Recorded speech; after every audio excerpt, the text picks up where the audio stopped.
Welcome back. In our top business story, the oil and gas industry is the major pillar of the UAE's economy. It accounts for around two-thirds of the Emirates' GDP, and its reserves are ranked as the world's sixth largest. But oil prices have suffered quite substantially in recent weeks due to the European debt crisis, tight dollar liquidity, and the economic slowdown in many parts of the world. Therefore, it is necessary for the Emirates to become more competitive globally, delegates said on the sidelines of the 19th Middle East Petroleum and Gas Conference. To achieve this goal, there has to be further investments into the oil and gas infrastructure, industry leaders said. As you know, UAE is a producer of oil in the range of 2.5, excess of 2 million barrels a day. So definitely, and it's a developing market, so the requirements for products, investments in infrastructure is there and required. One company which stands as a witness for the importance of the oil and gas industry for the UAE is the Dubai Mercantile Exchange. Here, investors can trade the DME Oman crude oil futures contract. It is the largest physically delivered crude oil contract in the world. With oil price volatility at a record high, the DME contract sees high demand, resulting in record trading volumes for the DME. The exchange has done very well. We continue to build. We had record volumes in July, followed by another record in August. So we have good organic growth, but I think that's because of price volatility, uncertainty. People need a good hedging instrument for the East of Suez market, which is what we provide. Dubai is one of the world's largest trading hubs for gold. The Emirate accounts for up to 17% of the worldwide global trade, giving Dubai the nickname City of Gold. From here, the precious metal is being sold to India and Pakistan, to the main gold importing countries in the world. But also local demand is high. The Gold Souk is one of Dubai's major tourist attractions. This not only results in big business for the local gold and jewellery retailers, it also makes gold and gems trade one of the most lucrative markets of Dubai's retail sector. If you look at the size of the retail industry in Dubai, we're talking about an excess of 2,500, 2,600 shops. There are hundreds of factories and small workshops that are supporting the industry.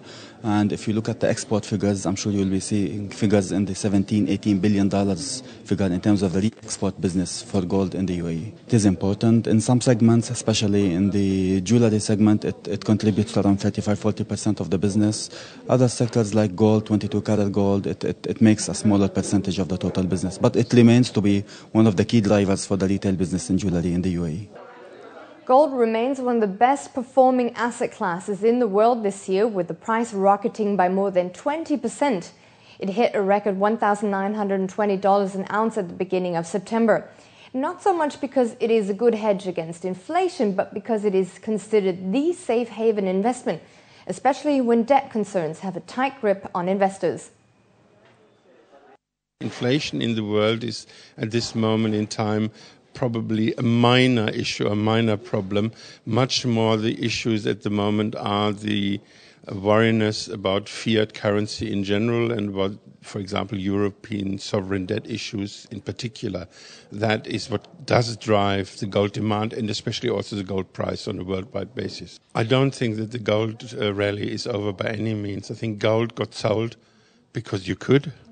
It has helped to plug gaps in other asset classes where margin calls were necessary.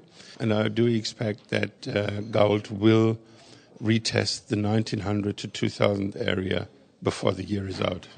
And let's now look at the stock indices across the GCC.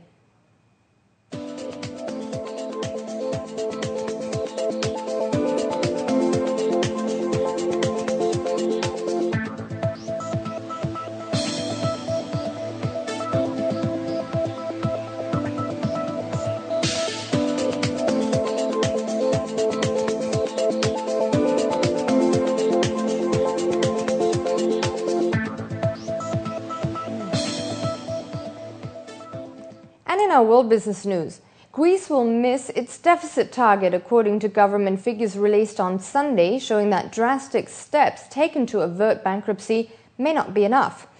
The 2012 draft budget approved by Cabinet on Sunday predicts a deficit of 8.5% for this year, well short of the 7.6% target required by the IMF, EU and the ECB, the so-called Troika.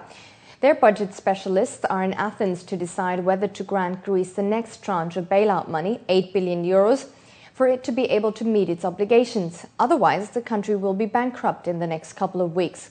However, European officials are scrambling to avert a Greek default, which would wreck the balance sheets of European banks, jeopardize the future of the single currency, and potentially plunge the world into a new global financial crisis.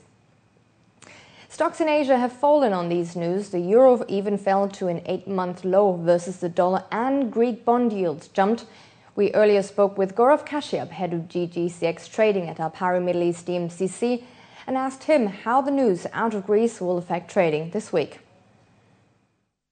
Markets opened at a lower gap this morning as risk sentiments left the market. We saw the US dollar rally across the board. The euro crosses have been lower. We've seen equity markets also take a large hit following the announcement that Greece's budget deficit increased to 8.5% against its overall GDP.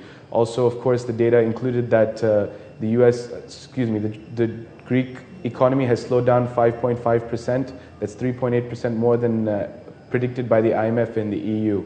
We're also seeing a situation whereby this latest data is going to add 2 billion euros more in financing costs, which Greece is going to have to meet at some point in this financial year. Actually, the way the markets are reacting is very expected. We're seeing a situation of risk sentiments leaving the market. It's not a question of how and when it was released. It's just a matter of time as to when it will be announced.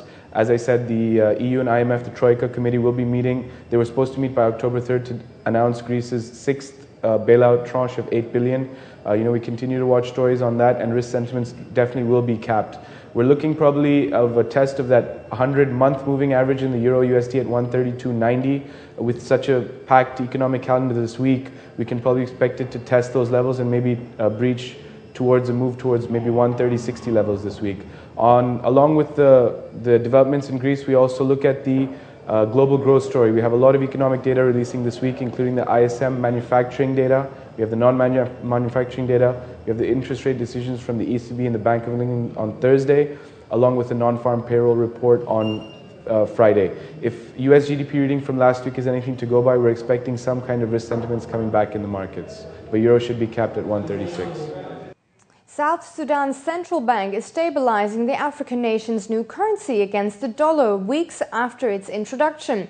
A shortage of foreign exchange on the currency market caused the South Sudanese pound to depreciate sharply in its first month of circulation.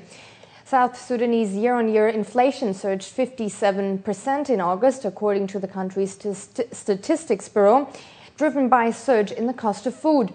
The Minister of Finance sees inflation coming down to around 30 to 40% by the end of the year. The economy will grow between 5 and 7% this year, he added, as it profits from the millions of petrodollars from its oil fields. Before we go, here's a quick overview of the oil, precious metals and currency markets, and after that we have the day's sports news for you.